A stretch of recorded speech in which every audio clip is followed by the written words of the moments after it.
Está no ar o podcast. Nossa equipe é formada pelos acadêmicos Juarez Neto e por mim, Rony Coutinho. Esse é um trabalho da disciplina de Noções de Arquitetura e Urbanismo.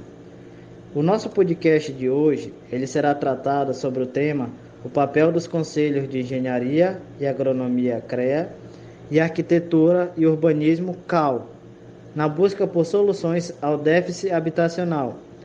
Nesse nosso primeiro momento, irei convidar para conversar sobre o CAL o professor Reginaldo de Abreu, mestre em processos construtivos e saneamento urbano na área de construção civil e materiais, UFPA 2014. Graduado em arquitetura e urbanismo, 1993, e pós-graduação em paisagismo tropical urbano, Universidade da Amazônia, 2012.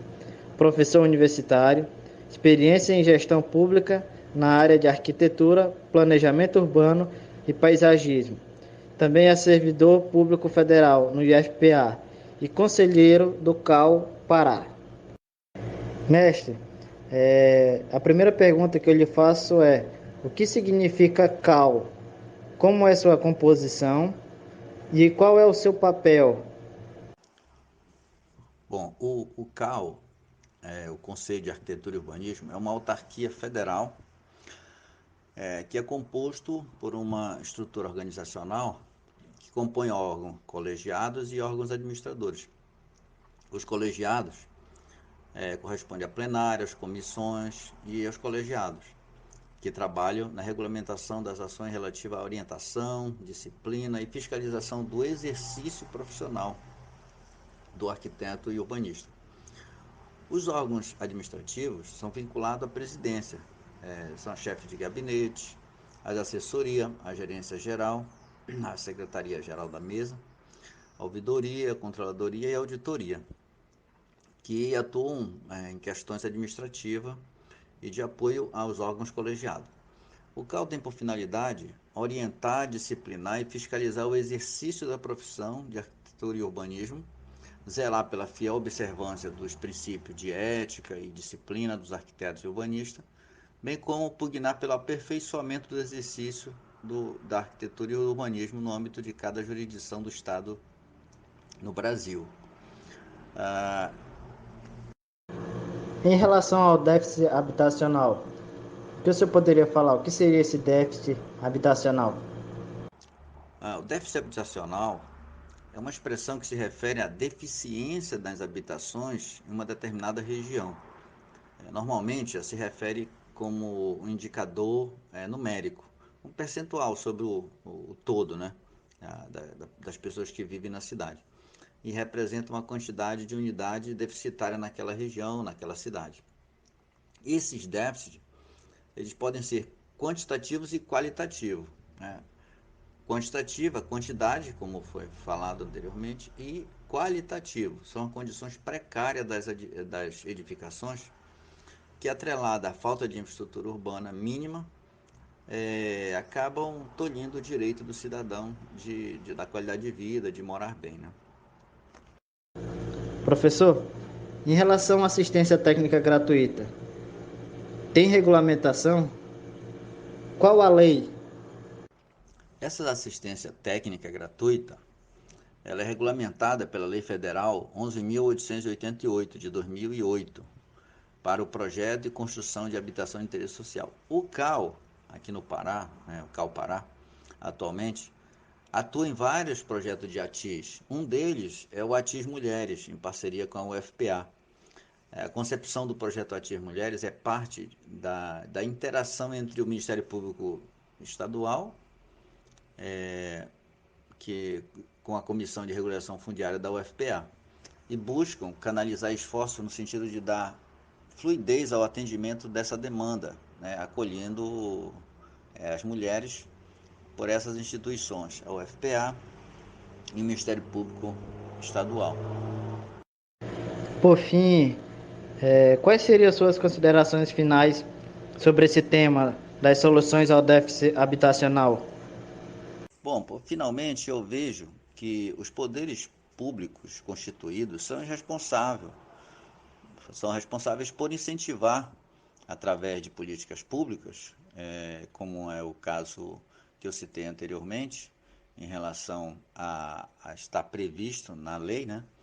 Ações em que esses órgãos públicos possam fazer parceria com as outras entidades, né? Para que chegue ao público-alvo ao atendimento a essa necessidade de projeto, construção, autoconstrução, a constituição de cooperativas. Tudo isso são mecanismos que o poder público pode incentivar. E são ações que precisam desse incentivo e apoio dos governos, pois exigem assistência jurídica para a implementação. Então, as pessoas não têm conhecimento suficiente e precisam que os órgãos públicos possam estar vinculados a participar dessas ações. Santarém tem um conselho, né, do Fundo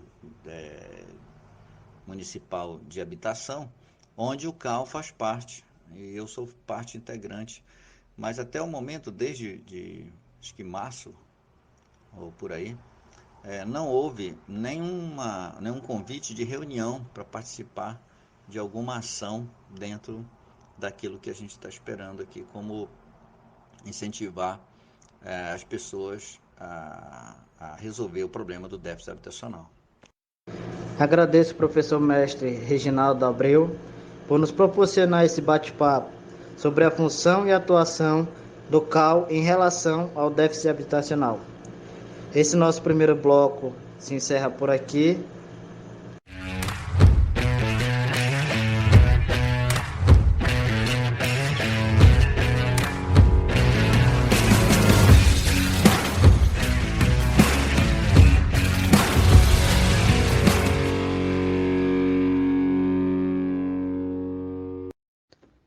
Está no ar o nosso podcast. Nesse segundo bloco, iremos entrevistar o vereador Júnior Tapajós. Vereador esse que faz parte da Comissão de Terras em Santarém. E de pronto eu já faço uma pergunta, vereador. Como é a composição da Comissão de Terras em Santarém e qual é o seu papel? A Comissão de Terras da Câmara de Santarém ela é formada por 5 vereadores. 4 membros, que são o vereador Ângelo Tapajós, o vereador Alexandre Maduro, o vereador Alisson Pontes e o vereador Agnaldo Promissório.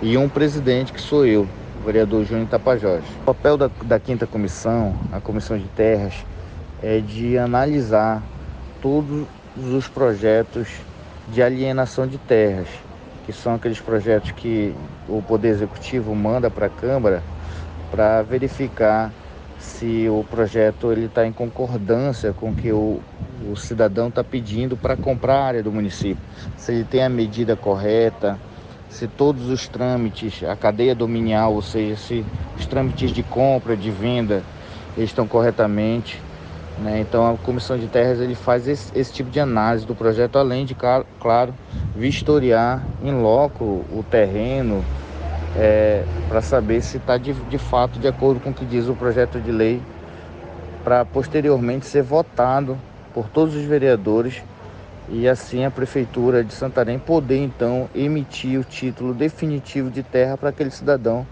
que entrou com pedido de aquisição do terreno. Vereador Júnior Tapajós, em relação a Santarém, nós sabemos que de fato tem um grande déficit habitacional, não só em Santarém, mas no Brasil como um todo. O que a comissão tem a falar sobre esse déficit habitacional aqui em Santarém?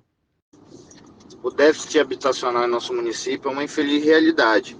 Muitas famílias ainda não possuem a sua casa própria, mesmo sendo um direito garantido na Constituição Federal.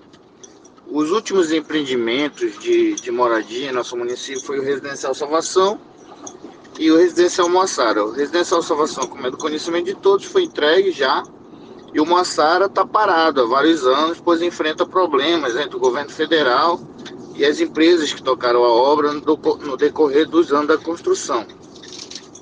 O papel do parlamentar nesse sentido é de reivindicar, junto aos seus representantes a nível federal, que busque investimentos nessa ordem para o nosso município de Santarém. Tá? Não chega a ser nem o papel do Poder Executivo Municipal, já que a moradia a nível social, ela tem um grande impacto financeiro, um grande custo que não chega a ser da responsabilidade do município diante do Pacto Federativo, onde na divisão dos impostos a maior parte fica com o governo federal. Nesse sentido, a gente, enquanto parlamentar, a gente cobra dos nossos representantes a nível federal, né? O governo federal lançou recentemente o Casa Brasil, mas ainda não contemplou o nosso município com esse projeto. Então, o papel da comissão, no momento que tiver um projeto desse sentido no município, vai ser trabalhar ou criar leis para que beneficie e diminui o custo das obras, como, por exemplo, isenção do IPTU na área, isenção ou redução do imposto de transferência de imóvel. A comissão ela vai poder ajudar nesse sentido no momento que tiver um projeto novo de moradia em nosso município. Bom, quero agradecer a você, vereador Júnior Tapajós, presidente da Comissão de Terras, e a seus integrantes, os outros vereadores, e dizer para vocês que a gente acompanha, e eu particularmente acompanho o trabalho de vocês, e vejo que vocês estão nessa luta em prol de tentar reduzir esse déficit habitacional. Como você falou, tanto no Residencial Salvação, no Residencial Moçara, que ainda não foi entregue, mas que eu sei que vocês estão brigando para que isso venha logo, logo ocorrer essa entrega desses residenciais. Muito obrigado.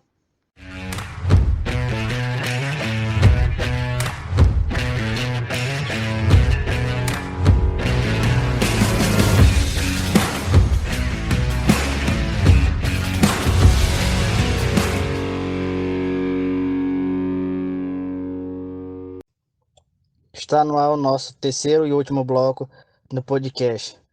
Nesse bloco, fizemos uma pesquisa e vamos falar sobre o déficit habitacional que traz como soluções a construção sustentável. Nessa pesquisa de praxe, como a gente pode ver, a moradia ela sempre foi um problema social brasileiro, sendo que muitos governos já implantaram programas de habitação, outros nunca saíram do projeto, mas nenhum tem sido suficiente para solucionar este grave problema social, enfrentado pelos brasileiros ao longo da história.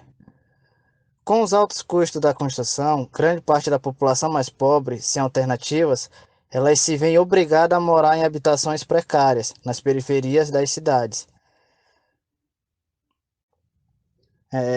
Nessa pesquisa também a gente pode ver que a região norte e nordeste, as mulheres pobres elas são as mais afetadas. Mas ultimamente surgiu uma alternativa que pode solucionar esses problemas históricos que assolam o Brasil, que seria, como falei, a construção sustentável. O que seria essa construção sustentável? Podemos ver que significa construir com recursos e materiais renováveis e recicláveis. Durante os projetos de construção, a gente pode ver que deve-se ter o cuidado para reduzir o desperdício e o consumo de energia, sempre que possível, e proteger o ambiente natural ao redor do local. Com isso, a utilização das construções, esse item produzido a partir do reaproveitamento, pode reduzir os custos da obra em até 40%. Nessa nossa pesquisa, podemos ver que o engenheiro especialista em construção sustentável, Fernando Augusto, ele diz que com os baixos custos de materiais de construção sustentáveis, e se forem feitas políticas públicas sérias, será possível utilizar a construção sustentável, voltada para as famílias de baixa renda, o que seria uma solução para o combate ao déficit habitacional do Brasil. Por fim, podemos ver que nessas nossas pesquisas que fizemos, há esse grande déficit habitacional no Brasil. E um dos meios que pode solucionar seria esses investimentos nas políticas públicas sérias, que a partir daí pode se tornar essa realidade de acabar ou tentar reduzir esse déficit.